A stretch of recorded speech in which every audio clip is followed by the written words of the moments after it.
इस एपिसोड की शुरुआत में हम स्विट्जरलैंड का एक बैंक देखते हैं जहां एक आदमी बैंक पहुंचकर सबको गोली मारने लगता है, जबकि उस पर गोलियों का कोई असर नहीं होता।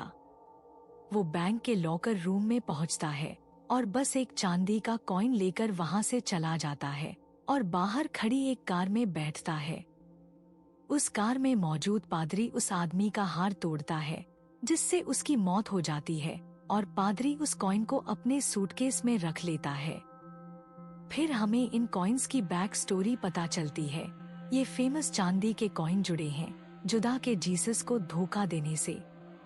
ये चांदी के कॉइन बढ़ती हुई बुराई की निशानी बन जाते हैं और इनकी मौजूदगी एक बड़ी साजिश का इशारा देती है।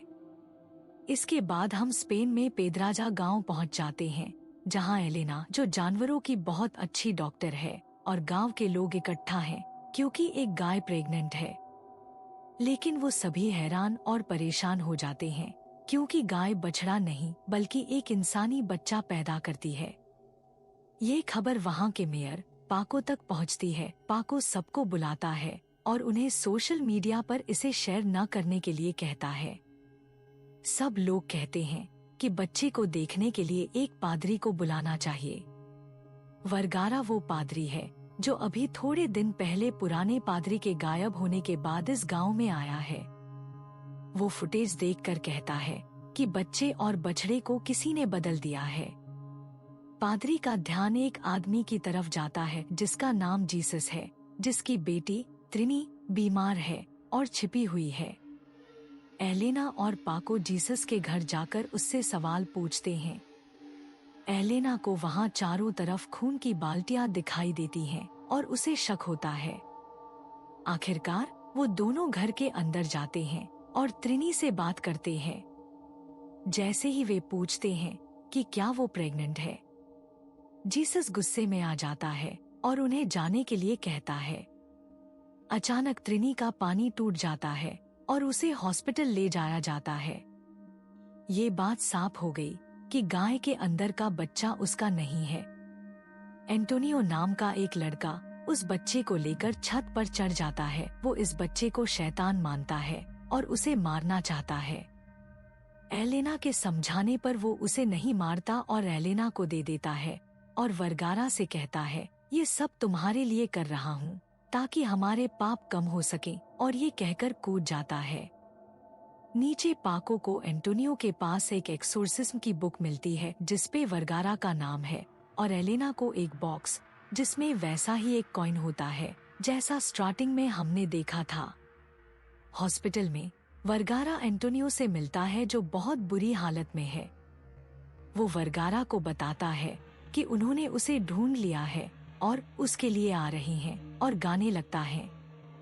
उधर पाको को पता चलता है कि वर्गारा पहले एक्सोर्सिज्म करने वाला पादरी था।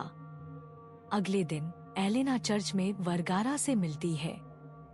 वो उसे बॉक्स दिखाती है जिसमें कॉइन भी होता है। वर्गारा उसे बताता है ये एंटोनियो की बॉडी के अंदर से निकला था और इसे बेकार कहता है। लेकिन जैसा हमने स्टार्टिंग में देखा, ये साफ है कि ऐसा नहीं है। वो कॉइन बेकार नहीं है। वो एलेना को इसे रखने के लिए दे देता है। तभी पाको वहां पुलिस लेकर आ जाता है और वर्गारा को पुलिस स्टेशन पूछताछ के लिए ले जाते हैं। वहां पाको वर्गारा से बुक और रात की घटनाओं के बारे में सवाल करता है। वर्गारा के पास कोई जवाब नहीं है। वो बस ये कहता है कि कोई उनके पीछे है। उधर एलेना को कार्मेन का हस्बैंड अपने घर ले जाता है। जब एलेना वहां जाकर देखती है तो वो बच्चा अब बच्चा नहीं रहा। वो 2 दिनों में ही बड़ा हो गया है और चलना शुरू कर देता है और दिखने में शैतानी बच्चा ही लगता है। उसे समझ नहीं आ रहा होता कि बच्चा इतनी जल्दी बड़ा कैसे हो गया। वो जल्दी से वहां से निकलती है और पाको को फोन करके बताती है कि बच्चे को हॉस्पिटल ले जाने की जरूरत है। पाको बिजी होने की वजह से उसकी बात नहीं सुनता, लेकिन रात में एलेना के घर जाता है ताकि ये जान सके कि असल में क्या हुआ था। यहाँ हमें पता चलता है कि एलेना के हस्बैंड अचानक गायब हो गए थे। क्या ये मौजूदा हालातों से जुड़ा हो सकता है? हम देखते हैं कि कार्मेन इस बच्चे के प्यार में अंधी हो जाती है। इतना ही नहीं, वो बार बार अपने हस्बैंड को चाकू मारती है और उसे सीढ़ियों के नीचे मरने के लिए छोड़ देती है। उसके बाद वो बच्चे के लिए खून जैसा कुछ तैयार करती है। एलेना को कुछ पता चलता है तो वो आधी रात को पाको के घर पहुंचती है और वे दोनों कार्मेन के घर जाते हैं और देखते हैं कि ग्राउंड फ्लोर मकड़ी के जालों से ढका हुआ है। वो ये सब देखकर हैरान है, लेकिन आगे और बड़ा झटका लगने वाला है, क्योंकि कार्मेन का हस्बैंड भी जाल में होता है, जो कि मर चुका है। वो दोनों ऊपर जाते हैं तो वहाँ कार्मेन होती है और उनसे कहती है कि बच्चा उसका है और पाको के कंधे में कैंची घुसा देती है। दोनों सीढ़ियों से नीचे गिरते हैं। एलेना जान बचाकर भाग जाती है, लेकिन कार्मेन पाको को पकड़कर उसका चेहरा फर्श पर पटकने लगती है और पाको को घर में कैद कर लेती है। एलेना जल्दी से वर्गारा और पुलिस को बताती है और सब कार्मेन के घर पहुंचते हैं।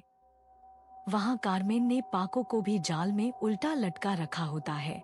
कार्मेन वर्गारा से कहती है, बहुत टाइम हुआ डियर वर्गारा, हम मिले नहीं। और तुम्हें क्या लगता है, इस गांव में छुपकर हमसे आजाद हो जाओगे? इसे पता चलता है वर्गारा का कोई खतरनाक पास्ट है जो अभी तक हमें नहीं पता चला है। फिर कार्मेन वर्गारा को पीट देती है। उसको बचाने के लिए पुलिस वाला कार्मेन को गोली मार देता है। पाको फिलहाल सेफ है और उसे एम्बुलेंस में हॉस्पिटल ले जाया जा रहा है। उसके बराबर में कार्मेन भी है।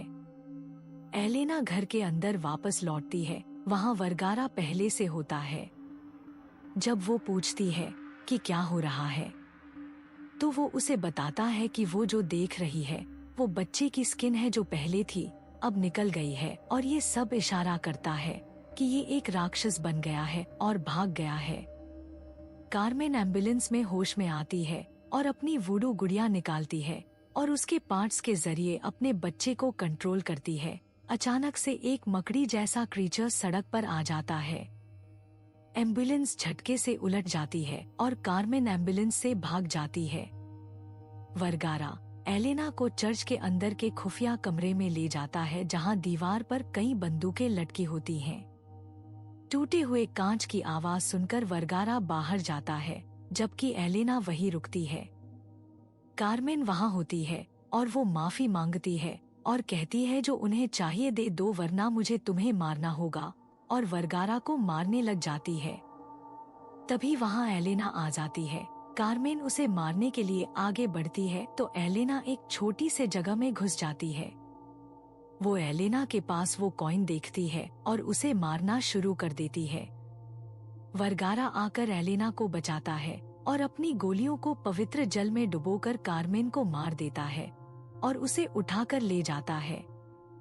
इससे पहले एलेना समझ सके कि क्या हुआ है, तभी मकड़ी जैसा क्रीचर आता है और एलेना को पकड़ने की कोशिश करता है। तभी पाको का कॉल आता है। वो उससे कहता है कि गुड़िया को तोड़ दो। एलेना उस गुड़िया को लेने के लिए बाहर निकलती है और वो क्रीचर उसे मारने के लिए उसके पीछे आता है। एलेना मुश्किल से उस गुड़िया तक पहुंच जाती है और उसके पार्ट्स को तोड़ना शुरू कर देती है। क्रीचर चिल्लाता है और वहां से भाग जाता है।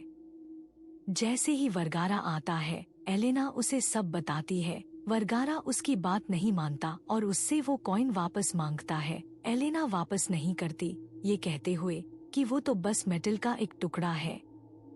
और ये एपिसोड यहाँ खत्म हो जाता है और हमें एक क्लिफहैंगर में छोड़ जाता है कि क्या सब खत्म हो गया? अगला शिकार कौन है और अगला कॉइन कहाँ मिलेगा? इन सब सवालों के जवाब जानने के लिए मिलते हैं अगले एपिसोड में। और अगर आपने अभी तक मेरा चैनल सब्सक्राइब नहीं किया है तो करना ना भूलें। बाय।